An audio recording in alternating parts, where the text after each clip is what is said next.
Hello ट्वेल्थीज। इस वाले tutorial में ना थोड़ा सा केस स्टडी की बात करें। कुछ बच्चों के डाउट्स आ रहे थे कि केस स्टडीज़ के क्वेश्चंस कैसे अटेम्प्ट करने चाहिए हमें। तो मैंने क्या किया, कहीं से ये जो कुछ सैम्पल पर में जो केस स्टडीज़ होती हैं उनको हमने पिक किया।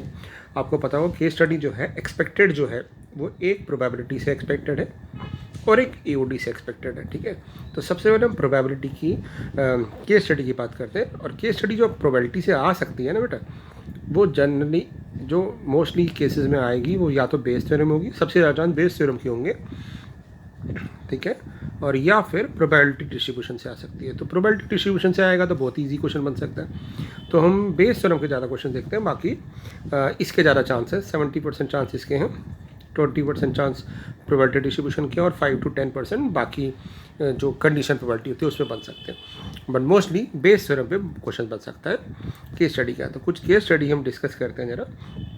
तो क्या होता है, बच्चे क्या करते हैं जब केस स्टडी का क्वेश्चन आता है तो सबसे बड़ी गलती क्या करते हैं, क्वेश्चन करने के बाद ना इन क्वेश्चंस को पढ़ने की कोशिश करते हैं जो इसके बेसिस पे दिए हैं। जबकि हमें ये नहीं करना। हमें क्या करना है, पहले इस क्वेश्चन को पढ़ के आइडेंटिफाई करना है ये किस टॉपिक का क्वेश्चन है, और उसके बाद जो डाटा है वो इकट्ठा कर लेना है। जैसे हम क्वेश्चन पढ़ते हैं, ज़रा देखते हैं। ठीक है, ये सैम्पल पेपर्स के कुछ क्वेश्चन हैं तो जो पिक किया मैंने, अवेलेबल मिल जाएंगे आपको नेट पे। तो हम इस सिर्फ आइडेंटिफिकेशन प्रैक्टिस के लिए डिस्कस कर रहे हैं, तो एक बार देखते हैं। क्वेश्चन पढ़े। After observing the attendance register of class 12th, class teacher Shri Mishra comes on conclusion that 30% student have 100% attendance. यानी 100% अटेंडेंस वाले जो बच्चे हैं वो 30% है, यानी ये एक पॉसिबिलिटी है। And 70% students are irregular to attend the school. तो 70% लोग बच्चे हैं वो इरेगुलर हैं। यानी दो टाइप के हमारे पास स्टूडेंट्स अवेलेबल हैं, एक वो जो 100% अटेंडेंस वाले हैं और एक वो जो इरेगुलर अटेंडेंस वाले हैं। When he observed previous year result, he found that 70% of all the students have 100% attendance attain distinction। यानी जो 100% अटेंडेंस वाले बच्चे हैं उनकी 70% में उन ऐसे 70% बच्चों की डिस्टिंक्शन पक्की आती है, जबकि जो इरेगुलर है उनकी सिर्फ 10% बच्चों की डिस्टिंक्शन आती है। रियलिटी में भी यही होता है। Now at the end of the year one student is chosen at random from the class. अब ये क्लियरली बेस थ्योरम का क्वेश्चन है, क्योंकि बेस थ्योरम में हमारे पास जो एक इवेंट हो चुका होता है और जो जिसकी भी प्रोबेबिलिटीज निकालनी होती हैं वो हमारे पास ऑप्शन होती है। तो बेस थ्योरम में हम जनरली इवेंट डिफाइन करते हैं। तो हम ना इस क्वेश्चन में पहले इवेंट डिफाइन कर देंगे कि दो टाइप के हमारे पास ऑप्शन हैं। एक वो बच्चे हैं जो 100% अटेंडेंस वाले हैं, तो हम कह देंगे इवन हो गया स्टूडेंट विद 100% अटेंडेंस वाले। ये मैं सिर्फ समझाने के लिए लिख रहा हूँ, क्योंकि वहाँ MCQ आएगा तो आपको लिखने की ज़रूरत नहीं है। अब शॉर्ट फॉर्म में भी लिख सकते हैं स्टूडेंट विद 100% अटेंडेंस, और E2 हो जाएगा जो बच्चे इरेगुलर हैं, इरेगुलर स्टूडेंट। तो हमारे पास दो ऑप्शन है ना, तो जो ऑप्शन होती हैं वो हम E1 E2 मान लेते हैं, राइट, इरेगुलर स्टूडेंट्स। और बेस तरह में आपको पता है कि E1 E2 जो होते हैं इवेंट या E3 वो म्यूचुअली एक्सक्लूसिव इवेंट्स होते हैं, एग्जॉस्टिव, मतलब इनकी प्रोबेबिलिटी का सम 1 आता है, ठीक है ना। तो इरेगुलर स्टूडेंट है। और जो कन्फर्म हो चुका है वो क्या है, मतलब बच्चे हमारे पास दो टाइप के हैं, या तो स्टूडेंट 100% अटेंडेंस वाले हैं या फिर वो इरेगुलर है। बट ये कन्फर्म है जो बच्चा हमने सेलेक्ट करना है उसकी डिस्टिंक्शन आ रही है, मतलब डिस्टिंक्शन दोनों केस में आ सकती है, इधर वाले बच्चे की भी आ सकती है और इधर की भी। तो जो इवेंट दोनों को रिलेट करता है उसको ए मान लेते हैं। तो ए हो गया डिस्टिंक्शन वाला बच्चा, स्टूडेंट विद डिस्टिंक्शन, ठीक है। अब हमें क्या क्या दिया, एक बार हम इन्फॉर्मेशन लिख लेते हैं कि हमारे को प्रोबेबिलिटी ऑफ E1 दे रखी है, यानी 100% अटेंडेंस वाले बच्चे कितने हैं, उसने बोला 30% बच्चे हैं, यानी इसकी प्रोबेबिलिटी हो जाएगी 30/100। ये हमने क्वेश्चन से पहले ही डाटा लिख लिया बजाय पार्ट्स में जाने के। अब और वैसे यहाँ 70% मेंशन है, नहीं भी होता तो 1 में से माइनस कर देते, तो ये 70% बच्चे हैं। अब हमारे को चाहिए होता है A/E1। बेस थ्योरम का फॉर्मूला याद होगा, नहीं तो आप ट्यूटोरियल देख सकते हैं मेरा बेस थ्योरम का। अब E1 कंफर्म हो चुका है, मतलब स्टूडेंट की 100% अटेंडेंस आ चुकी है। अब A होना चाहिए, मतलब A मतलब उसकी डिस्टिंक्शन आनी चाहिए। तो डिस्टिंक्शन 100% वाले बच्चों की इतनी की आती है 70%, तो ये भी डाटा दे रखा है। और A/E2 यानी वो बच्चे जो इरेगुलर हैं और उनकी डिस्टिंक्शन आ रही है वो हमारे को दे रखा है 10%, और इनकी ज़रूरत नहीं है प्रोबेबिलिटी 1 हो गई। आप सोचोगे ये 70 है तो दूसरा 30 होगा, नहीं। अब हमने जब डाटा लिख लिया, अब हम क्वेश्चन पे जाते हैं। पहले क्या पूछा हमसे, find the condition probability that selected student has distinction.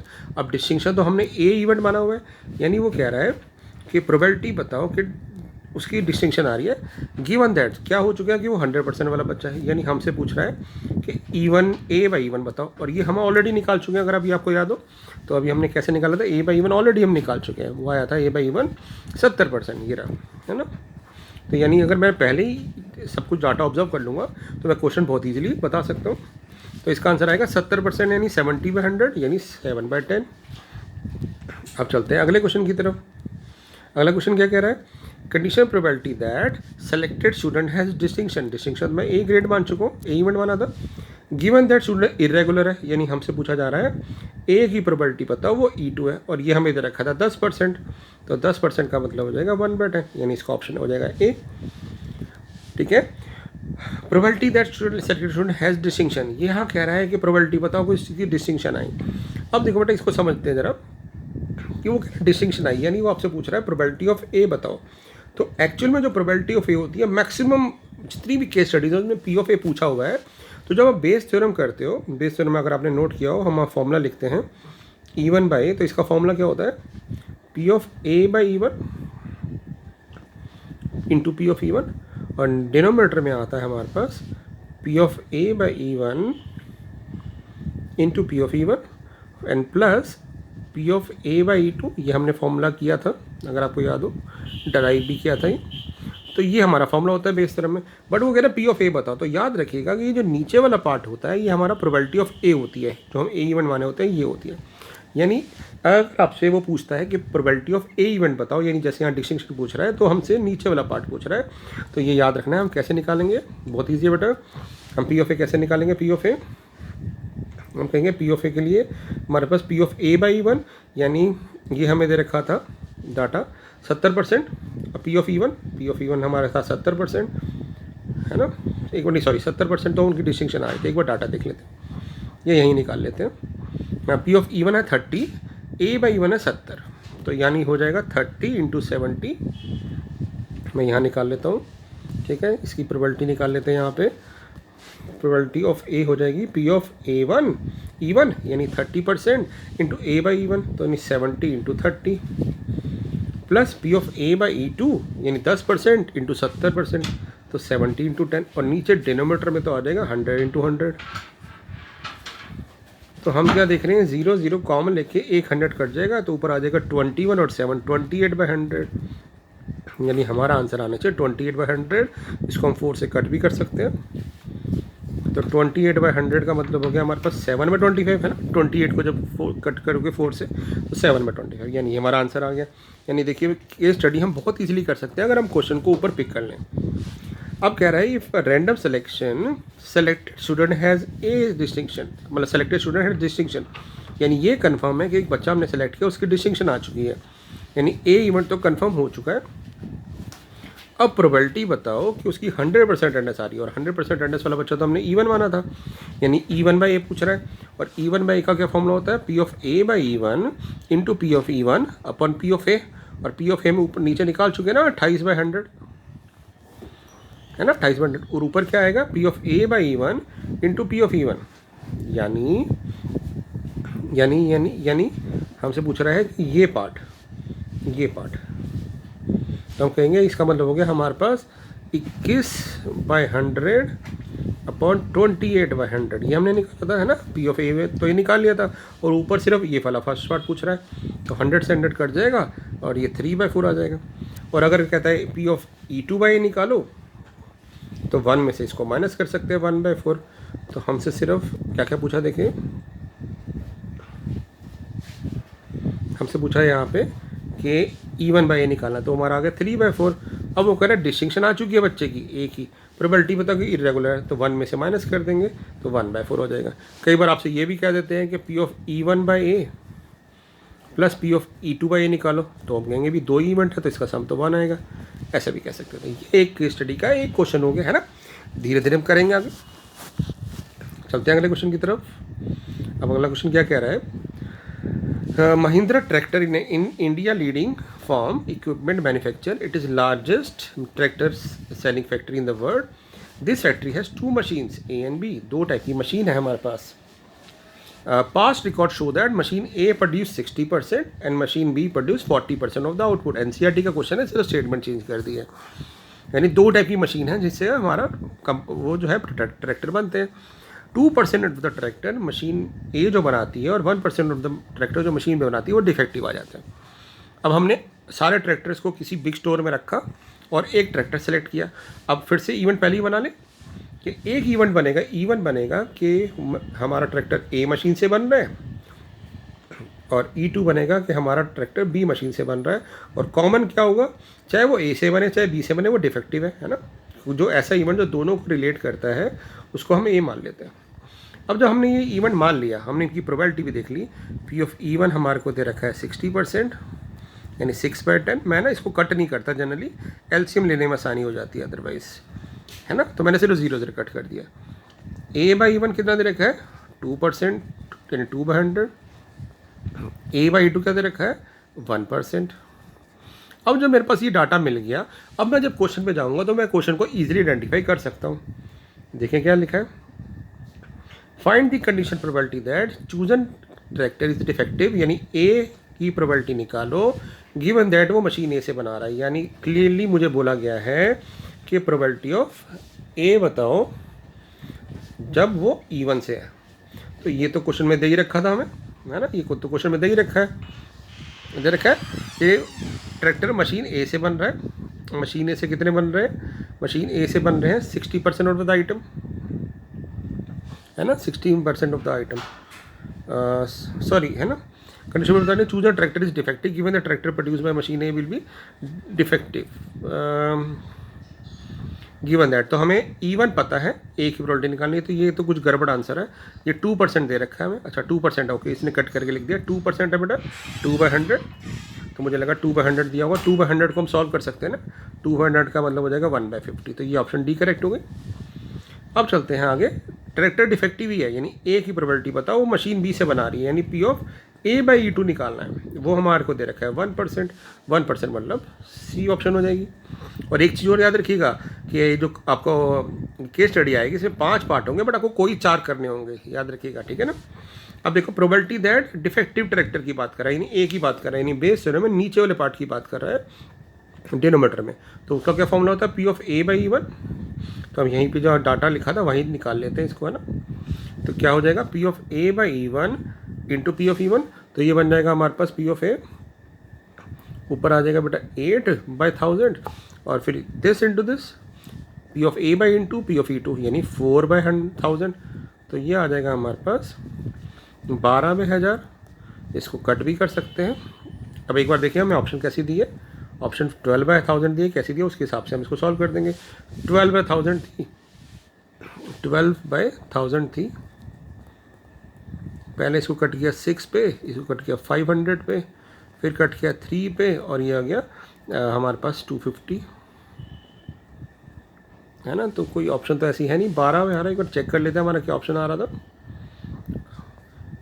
6 to the 8, 6 to the sorry 6 to the 12, ये 12 हो गया, और 4 to the 1, तो 16 आ गया बेटा। 16/1000 4 से कट रहा है, 4/250, फर्दर 2/125। तो इस तरह से हम कैलकुलेशन देख लेंगे। तो 2/125 आ रहा है क्या, ये रहा।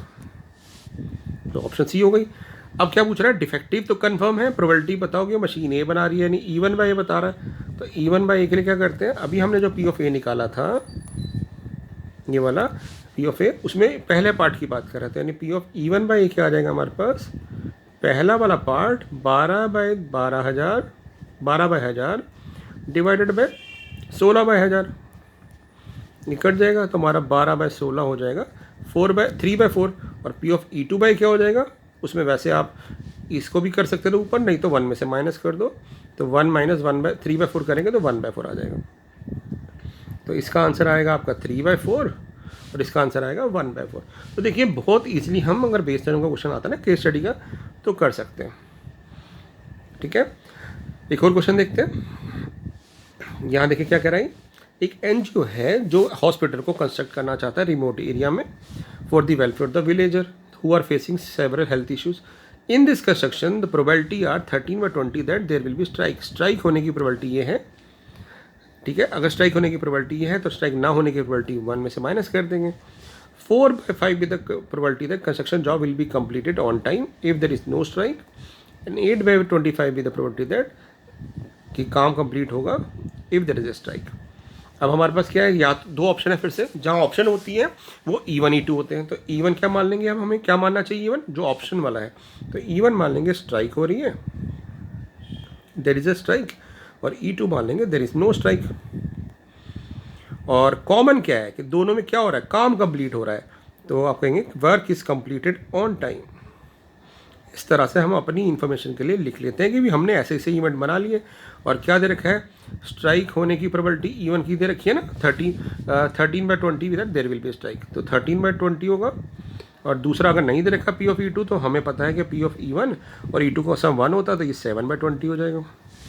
अब A/E1 मतलब स्ट्राइक हो रही है, E1 होता है जो नीचे वाला इवेंट होता है हो चुका होता है, यानी स्ट्राइक तो हो रही है, E1 तो हो रहा है। ए की प्रोबेबिलिटी बताओ कि वर्क कंप्लीट हो रहा है, वो भी दे रखा है। यहाँ देखिए लास्ट वाली 8/25 with the probability that construction job will be completed on time if there is a strike, तो 8/25 दे रखा है। P ऑफ A/E2 क्या हो जाएगा, A/E2 हो जाएगा हमारे पास बेटा कि E2 है, स्ट्राइक नहीं हो रही बट फिर भी काम हो रहा है, वो प्रोबेबिलिटी दे रखी है 4/5। जब हमने ऐसे डाटा लिख लिया नॉलेज के लिए, अपनी इन्फॉर्मेशन के लिए, अब जब क्वेश्चन पे जाओगे तो आप क्वेश्चन को ईजिली आइडेंटिफाई कर पाओगे। क्या कह रहा है, कंडीशनल प्रोबेबिलिटी बताओ कि construction job will be completed on time, यानी ए की प्रोबेबिलिटी बताओ given that there is a strike, strike हो रही है, यानी A/E1 की प्रोबेबिलिटी बतानी है। ए की प्रोबेबिलिटी बताओ, E1 कंफर्म हो रहा है, इधर कह रहा है कंस्ट्रक्शन जॉब कंप्लीट हो रही है, देयर इज नो स्ट्राइक, यानी A/E2 बताओ। तो ये तो हमने पहले ही निकाल लिया था, देखो A/E1 क्या निकाला था 8/25 है ना, और वो था 4/5, यानी इसका ऑप्शन हो जाएगा C, इसका हो जाएगा 4/5 था शायद। एक बार देख लिया हमने, स्ट्राइक को E1 क्या माना है, स्ट्राइक को ही माना, तो 8/25 और 4/25 था शायद, या मैंने गलत नोट किया, 8/25 था। 8/25 पहले पार्ट का तो आंसर ठीक है, 8/25 आएगा, और दूसरे का 4/5 आएगा, या मिस प्रिंट है 4/5 कर लेना, नहीं तो हो सकता है 4/25 दे रखा हो डाटा। तो हम इसको अगर 4/25 है तो दो ऑप्शन हो सकते हैं बेटा, या तो ये 4/25 ठीक है, या फिर यहाँ पे 4/25 होगा, मिस प्रिंट हो सकता है 4, ठीक है ना। तो 4/25 होगा तो उस केस में 4/25 ले लेंगे। अब चलते हैं बेटा आगे, और क्या पूछा है आपको, मेन है क्वेश्चन पिक करना आना चाहिए। हम क्या कर रहे हैं, प्रैक्टिस करने की कोशिश कर रहे हैं। अब देखो फिर से कॉमन क्वेश्चन, प्रोबेबिलिटी बताओ कि जॉब कंप्लीट हो रही है, ए की प्रोबेबिलिटी बताओ पूछ रहा है। ए की प्रोबेबिलिटी कैसे निकालते हैं, ए की प्रोबेबिलिटी निकालेंगे, P ऑफ ए कैसे निकालेंगे, P ऑफ A/E1, यानी इन दोनों का प्रोडक्ट प्लस इन दोनों का प्रोडक्ट, है ना। इससे क्लियर भी हो जाएगा क्या डाटा हो सकता है। नीचे 20 और 25 है, तो LCM तो आ जाएगा 20 × 25 हो जाएगा 500, ऊपर आ जाएगा 13 × 8, 8 × 24 का 4 2 और 104, और ये 28, तो ये आ जाएगा बेटा 132/500। और A/E1 E1/A निकालना होगा तो 104/132, E2/A निकालना होगा तो 28/132, ठीक है ना। अब आप क्वेश्चन को ईजिली समझ चुके होंगे कि हमें क्वेश्चन को कैसे ही निकालना पड़ेगा, ठीक है। अब चलते हैं आगे, तो यहाँ पे एक बार देखिए हमारा आंसर क्या आ रहा है, इसका था 132/500, देखिए कुछ ऑप्शन मिल रही है, 132/500 था, तो 132/500, यानी कुछ कैलकुलेशन मिस्टेक हो सकती है क्वेश्चन में, हमने तो इसको मान के चला 125, तो कट करेंगे तो 61/250 के आसपास आ रहा है ये, तो ये ऑप्शन होनी चाहिए।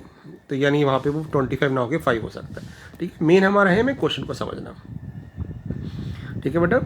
अब अगला क्वेश्चन पे चलते हैं।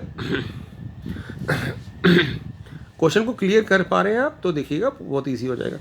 अ scout guide camp is organised, scout guide is organised in Pachmarhi, ठीक है। In the camp there are 50 participants from the different part of India, 30 are well trained and while the remaining are not well trained in maximum power tracking, the probability of being well trained participant in remaining 20 is 2/3। मतलब यहाँ पे कह रहा है कि दो type के participant है, ट्रेंड और अनट्रेंड, ठीक है ना। प्रोबेबिलिटी हमें वेल ट्रेंड पार्टिसिपेंट की बतानी है, रिमेनिंग 20 में से 2/3 है, 1 participant is selected from the camp, और प्रोबेबिलिटी बताओ क्या होगी। तो तो इवेंट अब आप डिफाइन कर पाओगे। अब यहाँ पे हम बात कर लेते हैं इवेंट्स की। तो in the camp there are 50 participant from the different part of India. Out of 50 30 are well trained in MTTD and remaining 20 जो है, मतलब यहाँ पे हम मान लेंगे भी वेल ट्रेंड है. E1 हो जाएगा वेल ट्रेंड और E2 हो जाएगा not well trained. Probability of being well trained participant in remaining 25 is 2/3. यहाँ पे ए इवेंट क्लियर नहीं है कि क्या करना चाहता है. The probability of being well trained participant in remaining 20 is 2/3. यानी रिमेनिंग जो है नॉट वेल ट्रेंड है, उसमें से ट्रेंड होने की प्रोबेबिलिटी 2/3 है. उसमें से ट्रेंड होने की प्रोबेबिलिटी 2/3 है. यानी अगर इन लोगों को ट्रेन करोगे तो इनकी प्रोबेबिलिटी 2/3 है. अब पूछा क्या जा रहा है, देखें एक बार. Conditional probability that the selected participant is well trained in MTTT given that participant belong to first 30. यानी वो पहले से आ रहा है और वो वेल ट्रेंड है. तो ध्यान से देखो, वो ऑलरेडी अगर वेल ट्रेंड है तो उसको ट्रेनिंग की जरूरत नहीं है. तो यानी उसकी प्रोबेबिलिटी सेलेक्टेड पार्टिसिपेंट की वेल ट्रेंड की तो 1 ही होगी, क्योंकि फर्स्ट वाला जो लॉट था उसमें तो ऑलरेडी ट्रेंड लोग थे. तो उसमें पार्टिसिपेंट को सेलेक्ट ट्रेंड होने की प्रोबेबिलिटी 1 हो जाएगी. श्योर इवेंट है. अब वो कह रहा है प्रोबेबिलिटी बताओ कि selected student is well trained, यानी वेल ट्रेंड हमने ए इवेंट माना हुआ है. अब वो सेकंड ग्रुप से बिलोंग करता है. तो सेकंड ग्रुप में वेल ट्रेंड होने की प्रोबेबिलिटी दे रखी है 2/3. तो इसका आंसर आ जाएगा 2/3. इसका आंसर आ जाएगा 2/3. प्रोबेबिलिटी बतानी है कि वेल ट्रेंड हुआ. वेल ट्रेंड फर्स्ट ग्रुप से भी आ सकता था और सेकंड ग्रुप से भी आ सकता है. तो फिर हम कहेंगे कि पहले ग्रुप में होगा P of A/E1 30/50 इंटू वहाँ से ट्रेंड होने की प्रोबेबिलिटी 1. दूसरा ग्रुप में 20 लोग हैं, वहाँ से सेलेक्ट करने की प्रोबेबिलिटी 20/50 और वहाँ से ट्रेंड होने की प्रोबेबिलिटी है 2/3. अब इसको हम सॉल्व कर देंगे. एलसीएम ले लेते हैं, 150 आ जाएगा. तो यहाँ पे आ जाएगा 90 + 40 130. तो 130/150 13/15 आपका आंसर आ जाएगा. तो मैंने यहाँ पे E1 क्या माना है कि फर्स्ट 30 से सेलेक्ट कर रहे हैं पार्टिसिपेंट को. E2 माना है कि नेक्स्ट 20 से सेलेक्ट कर रहे हैं पार्टिसिपेंट को. और A माना कि वो वेल ट्रेंड है. अब अगला बताना है कि वेल ट्रेंड जो पर्सन है हमने सेलेक्ट किया वेल ट्रेंड है, यानी ए इवेंट हो चुका है, वो फर्स्ट ग्रुप से आए. P of E1/A बताना है. ठीक है ना. वेल ट्रेंड तो हो चुका है, वो फर्स्ट ग्रुप से आए. तो E1/A क्या होगा, ये वाला पार्ट अपॉन टोटल. तो नीचे तो टोटल हमारा 150 आ रहा है और ऊपर आ रहा था 90, है ना. समझ रहे हैं ना. नीचे आ रहा है हमारे पास 130/150, ऊपर आ रहा है पहला पार्ट 90/150. इसको कट कर देंगे, 0 से 0 कट गया, 9/13. और अगला इसका एक फिफ्थ पार्ट मिसिंग है. फिफ्थ पार्ट क्या होगा कि वेल ट्रेंड पर्सन है और वो सेकंड ग्रुप से आ रहा है. तो 1 में से माइनस कर देंगे, उसका आंसर 4/13 हो जाएगा. ठीक है बेटा. और एक स्कूटर ड्राइवर वाला क्वेश्चन है, एक और देख लेते हैं. ये भी NCERT का क्वेश्चन है. तो आप आई थिंक अब आपको केस स्टडी को पिक करना आ गया होगा कि हमें पहले क्वेश्चन को ही डिफाइन कर लेना है. अब जैसे यहाँ पे देखो ऑप्शन क्या है हमारे पास, स्कूटर ड्राइवर है, कार ड्राइवर है, ट्रक ड्राइवर है. तो E1 मान लेंगे कि स्कूटर ड्राइवर सेलेक्ट हो रहा है. जहाँ पे ऑप्शन होता है वो E1 E2 मान लेंगे. ये कार ड्राइवर सेलेक्ट हो रहा है और ये E3 ट्रक ड्राइवर सेलेक्ट हो रहा है. अब वो कह रहा है जो भी हमने सेलेक्ट किया इंश्योर पर्सन, उसका एक्सीडेंट हो गया. तो एक्सीडेंट होने को ए इवेंट मान लेंगे. ठीक है, ये ए इवेंट हो जाएगा कि insure person met with an accident. Probability of E1 क्या हो जाएगी, 2000 अपॉन टोटल 12,000. E2 हो जाएगा 4000 अपॉन 12,000. E3 हो जाएगा 6000/12,000. अभी क्योंकि कल का पेपर है तो इसको एक बार अब प्रैक्टिस कर लेना इसकी. ठीक है. अब क्या देखें, हमने जब इवेंट माइंड में डिफाइन कर लिया, अब क्वेश्चन पे जाते हैं. Find the condition probability that accident is committed given that, यानी एक्सीडेंट तो हो रहा है, यानी प्रोबेबिलिटी बताओ कि एक्सीडेंट होने की प्रोबेबिलिटी बतानी है. Given that ensure person scooter driver था, यानी A/E1 बताना है. यहाँ पे एक्सीडेंट हो रहा है, वो ट्रक ड्राइवर है, यानी A/E3 बताना है हमें. तो अब इनकी दो डाटा दिया हुआ ना, A/E1 दे रखा था हमें 1% और A/3 है 15%. तो हम देख लेते हैं ऑप्शन क्या है. पहले का आएगा 1% यानी ऑप्शन सी, और फिर आएगा 15% ऑप्शन ए. अब प्रोबेबिलिटी बतानी है कि उसका एक्सीडेंट हुआ, यानी ए की प्रोबेबिलिटी बतानी है. अब तक आप क्वेश्चन को समझ गए होंगे. ए की प्रोबेबिलिटी कैसे निकालेंगे. ए की प्रोबेबिलिटी होगी E1, probability of E1 into this. Probability of A क्या होगा, नीचे वाला पार्ट बेस थ्योरम के फॉर्मूले में. तो 2000/12,000, तो 2/12 इंटू 1/100, फिर 4000/12,000 इंटू 3/100 प्लस 15,000, 15% इंटू 6000/12. अब हम इसको एलसीएम ले लेते हैं. एलसीएम आ गया 1200, यह आ गया ऊपर 2, यह आ गया 90 एंड 12 102 104.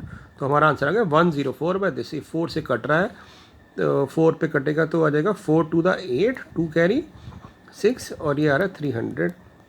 ये फर्दर कट जाएगा हमारे पास 13 बाय 150। 13 बाय 150 देखते कोई ऑप्शन है हमारे पास, होनी चाहिए अगर हमने करेक्ट किया तो।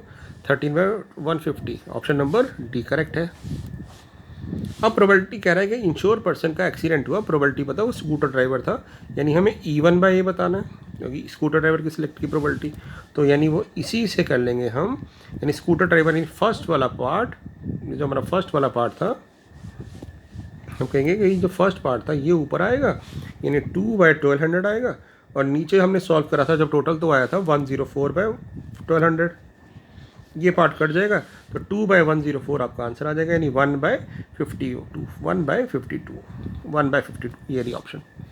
अब कह रहा है कि इंश्योर पर्सन का एक्सीडेंट हुआ और वो ट्रक ड्राइवर था, यानी E3 बाय ए निकालना है। तो E3 बाय कैसे निकलेगा? E3 बाय इसी फॉर्मूले से निकल जाएगा बेटा। E3 बाय ये ना, ये वाला पार्ट, यानी ये आया था 90 बाय 1200 और नीचे था हमारे पास 104 बाय 1200। ये कट जाएगा तो 90 बाय 104 आपका आंसर हो जाएगा। 90 को कट करेंगे तो आ जाएगा 45 बाय 52, तो ये हमारा आंसर आ जाएगा। ठीक है, तो केस स्टडी को आई थिंक अब आप पिक कर पा रहे होंगे क्वेश्चन को। एक लास्ट क्वेश्चन और कर लेते हैं, ये क्योंकि कोविड का क्वेश्चन आ सकता है क्योंकि डॉक्टर से रिलेटेड है, इसलिए कोविड का क्वेश्चन बन सकता है। Doctor Sitam is a famous doctor. From past experience it is known that the probability that he will come by train, वो डॉक्टर ट्रेन, ये भी एनसीईआरटी का क्वेश्चन है कि वो ट्रेन से, बस से, स्कूटर से या किसी भी अदर मीन से आ सकता है, और उनके आने की प्रोबेबिलिटी ये रखी है। तो मैं मान लूँगा ना कि वो डॉक्टर E1 से आ रहा है, इसको मान लेंगे E2 से आ रहा है, क्योंकि जहाँ पे ऑप्शन होती है वो हम मान लेते हैं ऑप्शंस, ये यहाँ से आ रहा है। ठीक है बेटा, अब आगे पढ़ते हैं डाटा। अब वो कह रहा है कि उनके लेट होने की प्रोबेबिलिटी है, यानी ये अब हम A1 मान लेते हैं कि वो लेट हो रहा है, क्योंकि let is the thing which relate all the 4 possibilities. तो ये लेट हो रहा है फर्स्ट वाले केस से, तो A बाई E1, ये A बाई E2। पहले हम इस डाटा को पहले ही अपने माइंड में रख लेंगे तो क्वेश्चन आपको बहुत आसान लगेगा। अब वो कह रहा है कि अगर वो अदर मीन ऑफ ट्रांसपोर्ट जिसको हमने E4 माना है उससे आता है तो वो लेट ही नहीं होता, यानी इसकी लेट ना होने की प्रोबेबिलिटी हो जाएगी 0, क्योंकि हम A को लेट मान रहे हैं। अब जो हमने डाटा लिख लिया तो क्वेश्चन हम इजीली आइडेंटिफाई कर पाएंगे कि प्रोबेबिलिटी बताओ कि वो लेट आ रहा है, यानी A की प्रोबेबिलिटी बताओ if he comes by train. और ट्रेन को हमने क्या माना है एक बार देख लेते हैं।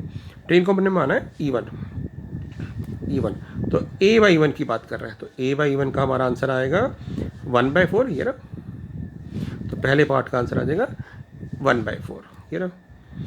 अब वो कह रहा है डॉक्टर लेट हो रहा है, यानी A की प्रोबेबिलिटी बताओ वो अदर मीन ऑफ ट्रांसपोर्ट से आ रहा है, तो अदर मीन ऑफ ट्रांसपोर्ट से तो लेट ही नहीं हो रहा था, प्रोबेबिलिटी 0। अब कह रहा है प्रोबेबिलिटी बताओ कि वो लेट आ रहा है, यानी A की बात कर रहा है, तो फिर से बेटा वही क्वेश्चन कि अगर A की बात कर रहा है तो प्रोबेबिलिटी ऑफ A कैसे निकालेंगे? प्रोबेबिलिटी ऑफ A होगा P ऑफ E1 यानी 3/10 इंटू इसके लेट आने की प्रोबेबिलिटी प्लस 1/5, मैं इसको आसानी के लिए 2/10 बना देता हूँ, एलसीएम से रहेगा, इंटू इसकी प्रोबेबिलिटी, अभी मैं देखता हूँ क्या आ रही है, 1/10 इंटू इसकी लेट आने की प्रोबेबिलिटी और 2/5 इंटू 0, क्योंकि इससे तो लेट आ ही नहीं रहा है। अब इनकी प्रोबेबिलिटी क्या दे रखी है? 1/4, 1/3, 1/12, 1/4, 1/4, 1/3 और 1/12। तो मैंने इसको भी एलसीएम लेने के लिए 12 है ना, 12 बना देता हूँ, तो 4/12, ये 3/12, तो एलसीएम तो आ जाएगा नीचे 120, ऊपर आ गया 9, ये आ गया 8, ये आ गया 1, तो ये आ गया बेटा 18/120। इसको कट करेंगे 9/60 हो जाएगा, 3 पे कटेगा तो 3 और 20, 3/20 मेरा आंसर आना चाहिए उसके लेट आने की प्रोबेबिलिटी, उसके लेट आने की प्रोबेबिलिटी 3/20, ये रही ऑप्शन। अब वो कह रहा है कि डॉक्टर सीताराम रीतम लेट हुआ, यानी वो कंफर्म लेट हो रहा है, प्रोबेबिलिटी पता हुआ ट्रेन से आया, यानी हमें E1 बाय ए बताना है। तो अभी अब तो पैटर्न समझ ही गए हैं कि ट्रेन से आया तो इसका मतलब है फर्स्ट वाला पार्ट डिवाइड बाय टोटल आ रहा है, यानी 9/120 अपॉन टोटल था 18/120, तो यानी कट जाएगा, हमारा आंसर आ जाएगा 1/2, तो इसका आंसर आएगा 1/2। तो देखें एक बार 1/2 ऑप्शन दिए, 1/2 ऑप्शन दे रखी है। अब कह रहा है कि वो लेट हो रहा है, यानी फिर से A कंफर्म हो रहा है, प्रोबेबिलिटी बताओ अदर मीन से आ रहा है, यानी हमें E4 बाय ए बताना है।